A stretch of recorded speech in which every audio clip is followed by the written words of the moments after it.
Thomas Lécuyer, qui a eu la chance de rencontrer celui qui fait beaucoup parler de lui en ce moment. Il s'appelle Claude Barras, le Valaisan, qui, fait un véritable ravage dans le milieu du cinéma avec sa technique bien à lui. On l'a entendu parler de lui, beaucoup parler de lui avec La vie de Courgette, et cette semaine sur les écrans avec Sauvage, film à voir absolument, déjà primé la semaine dernière. Avant que le film sorte, il a déjà reçu des récompenses, et à mon avis, c'est pas terminé.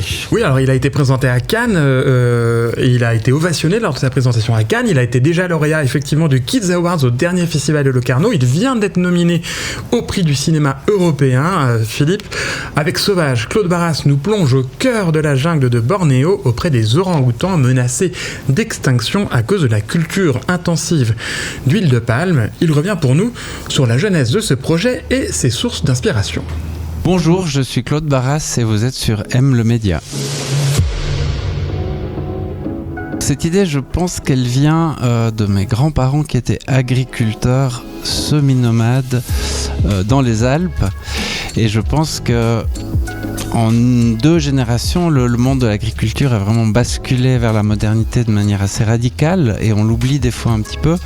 Et c'était donc en pensant à mes grands-parents que j'ai eu envie de raconter cette histoire, et je me suis rendu compte qu'il y a d'autres endroits dans le monde où cette rencontre assez radicale entre la modernité et la tradition était active en ce moment.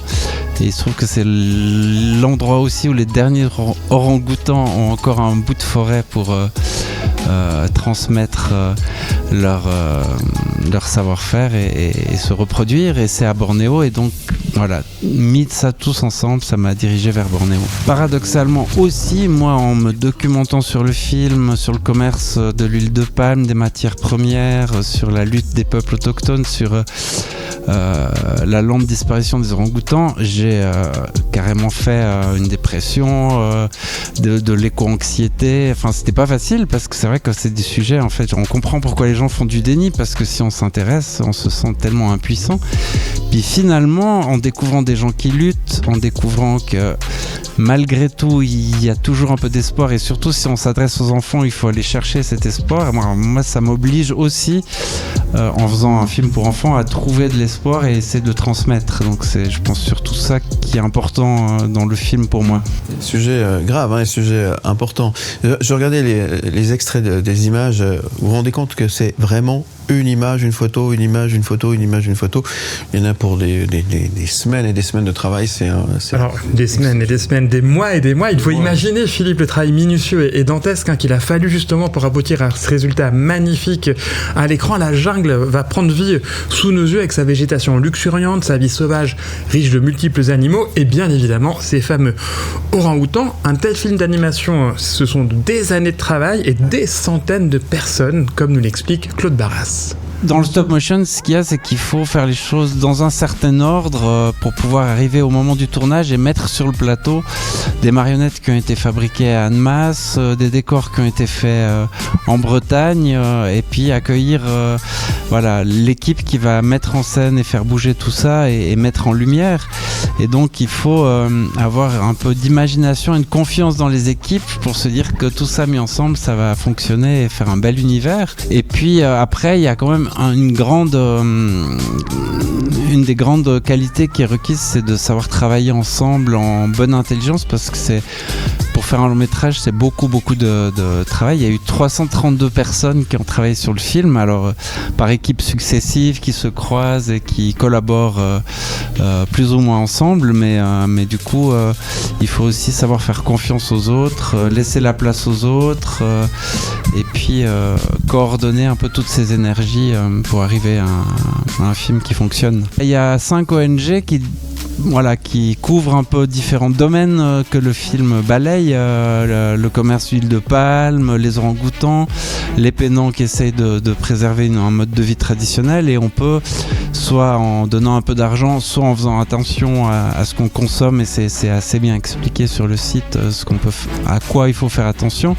Et on peut déjà se dire on a une petite prise sur le réel, et on n'est pas juste des gens qui sont sans moyens de lutter, parce que c'est vrai que des fois les moyens de lutter, ils sont difficiles à imaginer dans un monde où voilà, tout est fait pour qu'on consomme sans réfléchir. Je pense que toute la forêt va disparaître. Ce qui me permet, moi, de garder espoir dans ce monde en faisant des films pour enfants, c'est de m'attaquer à des sujets qui sont parfois difficiles, comme là, la déforestation à Bornéo.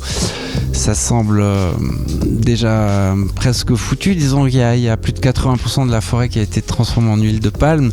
Il y a des gens qui résistent, mais des fois ils gagnent un peu de temps sur la déforestation, mais inexorablement quand même ça avance. Mais après, ils luttent. Et tant qu'il y a des gens qui luttent et qu'il reste quelques individus d'orang-outans, la nature est très résiliente. Mais une fois qu'il n'y a plus d'orang-outans, il n'y en aura plus jamais. Peut-être qu'à la sortie du film, j'espère qu'il y a des gens qui seront militants.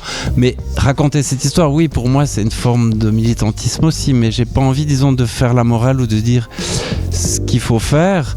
Mais par contre, de voir qu'il y a des choses quand même injustes et violentes qui se passent à l'autre bout du monde et qui se passent pour enrichir des gens qui sont déjà super riches.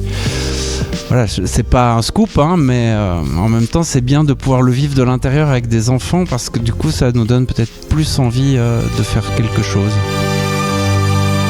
332 personnes sur le tournoi, ça fait un long générique ça. Hein. Oui, on est un peu moins nombreux ici, mais... Oui, beaucoup moins. Comme je l'ai dit tout à l'heure, Sauvage n'est pas seulement un magnifique film d'animation drôle et touchant à découvrir en famille, c'est aussi un véritable manifeste écologiste, un appel à la prise de conscience et à l'action. Le site internet sauvage-lefilm.com propose différentes manières de s'engager et de faire des actions concrètes. On pourra retrouver en intégralité l'interview de Claude Barras sur le podcast Média, tout à fait. où il explique les différentes manières d'agir. Et le film est à découvrir dès cette semaine au cinéma avec une chanson finale qui vous restera immanquablement dans la tête. Je n'en dis pas plus. Peut-être qu'un jour David Letard nous la mettra dans sa sélection. Oh, ce teasing, double teasing, il est trop fort. Donc rendez-vous sur le site M le Média pour le podcast de cette interview que vous retrouvez en intégralité sur le site mlemedia.ch et puis allez au cinéma. Il sort cette semaine et il faut aller voir ce film et puis vous écouterez bien la musique à la fin. C'est ça qu'il faut, voilà. Et peut-être prochainement chez David Letard. Merci David Letard. Merci à vous. Voilà, bonne semaine cinéma. Merci Thomas Lécuyer. À la semaine prochaine, on parle de quoi la semaine prochaine ? La semaine prochaine, c'est Le Monde à l'envers avec Nicolas Vanier, le réalisateur de cette comédie très réussie sur le grand effondrement et la sobriété heureuse dans laquelle il dirige Michael Youn et Yannick Noah notamment. Merci, à mardi. C'était votre rendez-vous du 7e art avec Cinétoile. Cinétoile.ch. Aime le média où tu veux.